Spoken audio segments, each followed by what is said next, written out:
Hey Film Buffs, welcome back to Film Feature 43. I got another 43 facts video that some of you asked for, and that is 43 facts on Stranger Things. So if there's something else you guys want to see fact videos on, let me know down in the comments. But without further ado, let's get into the facts. So the original pitch for Stranger Things is, what if Steven Spielberg directed a Stephen King book? And that's kind of what they went with. The show was originally going to be called Montauk and take place in Long Island. The name Montauk actually comes from a village in New York City where in the 1980s, allegedly the government kidnapped and took children and experimented on them.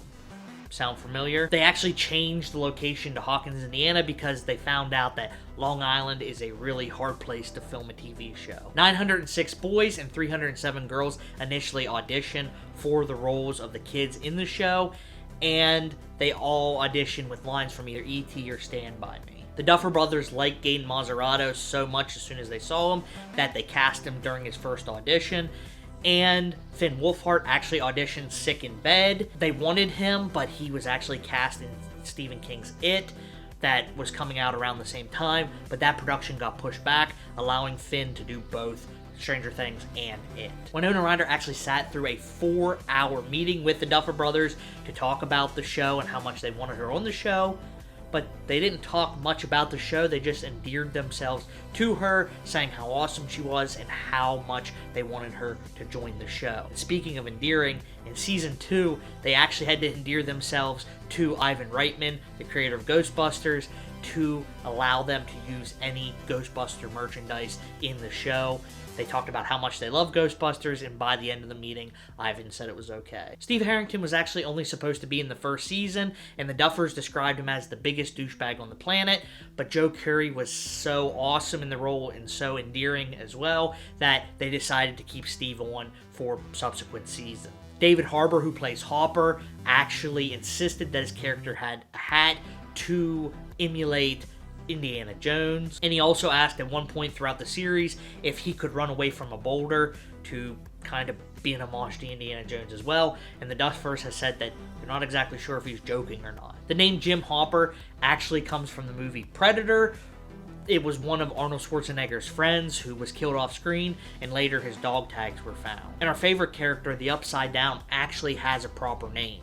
His real name in the original script was The Nether, which was revealed by Millie Bobby Brown in Beyond Stranger Things. E.T., apart from being the material that was used for the kids to audition, had a big impact on the first season of Stranger Things. I mean, you have the character that's hidden in one of the main characters' houses, and they were disguised with a wig and dress, and they levitate objects, including a van, which was done completely practically with 2 air cannons, with 2 composite shots, one of the van flipping over, and the other of the kids riding their bike where the van would be. Speaking of things done practically, Noah Schnapp's dead stuffed body that they used in the first season was actually so realistic that they hid it in a closet and scared his mom with it because of how realistic it looked. And Millie Bobby Brown actually shaved her head for the first season. To convince her to do so, they showed her a picture of Charlize Theron from Mad Max Fury Road and showed her how cool it would look if she had a shaved head, so she decided to do so. And they also used 1,200 pounds of Epsom salt to make Millie Bobby Brown float in the kid pool at the end of Season 1, so that was all done practically with salt. Also done practically was the nosebleeds for the most part that Eleven gets when she uses her powers. They actually have a blood concoction that they shoot up into her nose right before shooting, and then it trickles down her face. Not a lot of CGI was used during that process. And the realism doesn't stop with Season 1. Watermelon and raw beef chunks were used as the meat in the scene where Steve Harrington and Dustin are going down the railroad tracks looking for Dart. That was all used, and apparently it was pretty gross. Speaking of that scene, Steve and Dustin were actually never supposed to be partners together. This kind of chemistry that they had was discovered by accident for the fact that Steve was supposed to be killed off in the first season. They were never supposed to get together in the second or third season. They were just put together because they were 2 heartbroken characters, and the Duffers thought that'd be a fun combination, and Steve and Dustin's relationship blossomed from there. You tell anyone I just told you that, and your ass is grass, you're dead, Henderson. You understand? Yep. So we talked about some of the OG casting for the original characters in Season 1. Let's talk about Season 2 a little bit. Specifically, Dacre Montgomery, who plays Billy, auditions singing Come On Eileen shirtless in a G-string to get the Duffers' attention. And they have said it was the most bonkers audition that they've ever seen.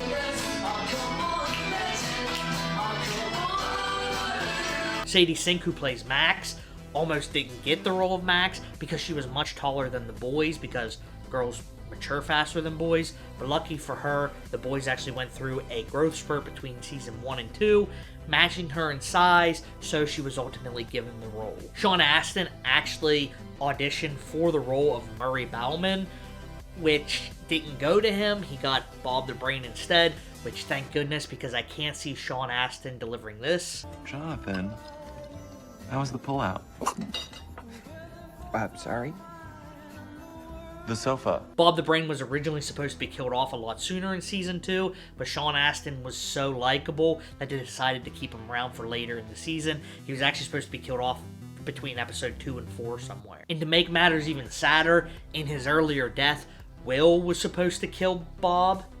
Well, the Mind Flayer threw Will, but Will nonetheless, which would have made it a lot more tragic. And with that being taken off the table as being a little too dark, Sean Astin begged them to make him have a memorable death if he was going to be killed off, equating himself to Quint from Jaws.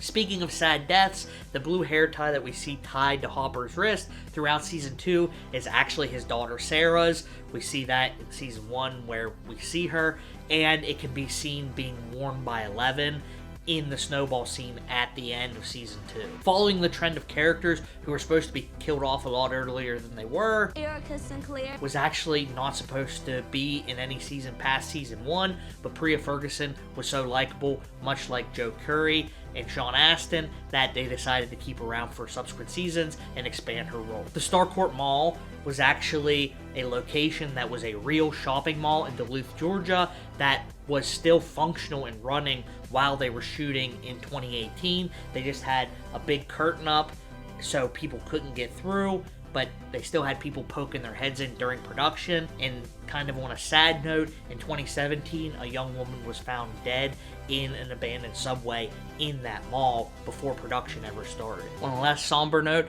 acting with kids over an extended period of time where they're supposed to remain the same age, but years go by, is really hard to make it look like they're the same age because kids, well, grow. So instead of doing the weird rubbery face de-aging that they did like in It Chapter 2, the studio asked the Duffer Brothers to shoot Season 3 and Season 4 back to back, and the Duffers declined. Which makes sense because not only did Season 4 had feature-length film-length episodes, but it also had 9 scripts with 800 pages and thousands of hours of digital effects to complete, so doing them back to back in the midst of a global pandemic really wouldn't have worked. So unfortunately, that's not what happened. But after a 2-year wait, we did finally get Season 4, and one of the most prominent product placements of Season 4 is the Sony Walkman, in which they had dozens of on set. Some were styrofoam, some didn't work, and some played a muddy rendition of Running Up That Hill, so Sadie Sink wouldn't get sick of it. Fans of Stranger Things definitely did not get sick of Kate Bush's Running Up That Hill because it reached #1 shortly after being introduced on Stranger Things. That's awesome for her because when it was first released, it didn't even crack the top 20. It landed about 30 somewhere on the charts, so it's the first time that Running Up That Hill ever made it to #1. Speaking of awesome music, Joseph Quinn actually played Masters of Puppets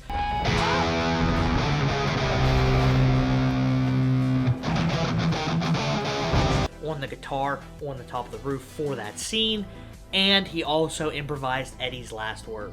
And it's finally my year. I love you, Dad.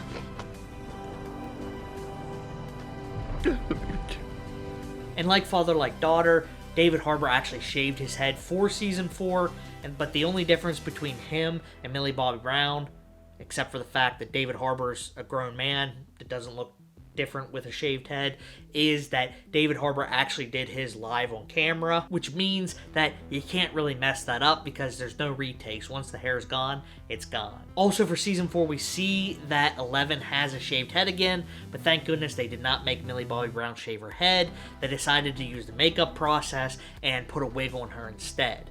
Speaking of the makeup process, it actually takes 7.5 hours for Vecna to do his makeup. The sword that Hopper uses to fight the Demogorgon in the prison is actually the real Atlantean sword used by the real Conan the Barbarian. Well, not the real Conan the Barbarian, Arnold Schwarzenegger in the 1982 movie. It's their actual prop. And you know what's weirder than Decker Montgomery in a G-string dancing to Come On Eileen for an audition? How about Freddy Krueger in a bathtub? Nancy? No, not like that. Actually, the Duffer Brothers never went to Robert Englund and asked him to star as Victor Creel. He actually sent in his own audition tape and wanted to be Victor. They never thought that Robert Englund would come and do it, so they never asked. But Robert loves the show so much that he sent in his own audition tape from a bathtub. But nothing weird.